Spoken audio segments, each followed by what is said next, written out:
ভারতের মণিপুরে চলমান সহিংসতাকে কেন্দ্র করে কারফিউ জারি করা হয়েছে। রাজ্যের ইম্ফল পূর্ব ও ইম্ফল পশ্চিম জেলায় জারি করা হয় ১৪৪ ধারা।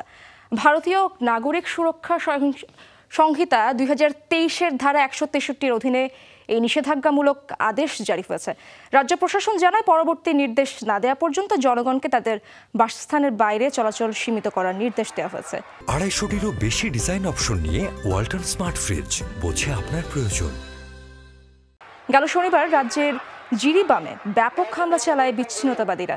একের পর এক মর্টার, রকেট ও ড্রোন ছোড়ে বেসামরিক এলাকায় পুলিশের তল্লাশি অভিযানে উদ্ধার হয় বিপুল পরিমাণ অস্ত্র, যার মধ্যে রয়েছে স্নাইপার রাইফেল, পিস্তল, বন্দুক, স্বল্প এবং দূরপাল্লার মর্টার, রকেট বোমা ও ড্রোন। এরপর থেকেই উত্তাল পরিস্থিতি। সোমবারও বিভিন্ন দাবিতে বিক্ষোভ করে শিক্ষার্থীরা।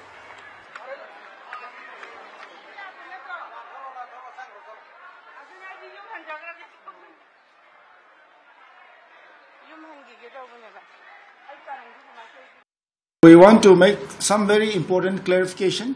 অবশ্যই গণতান্ত্রিক উপায়ে র্যালি এবং সমাবেশের সুযোগ রয়েছে। আমরা আন্দোলনকারীদের প্রতি আহ্বান জানাতে চাই, এখানে সহিংসতার কোনো সুযোগ নেই। গেল কয়েকদিনের সংঘাতে সাধারণ মানুষ যেমন ক্ষতিগ্রস্ত হয়েছেন, নিরাপত্তা বাহিনীর অনেক সদস্যও হতাহত হয়েছেন।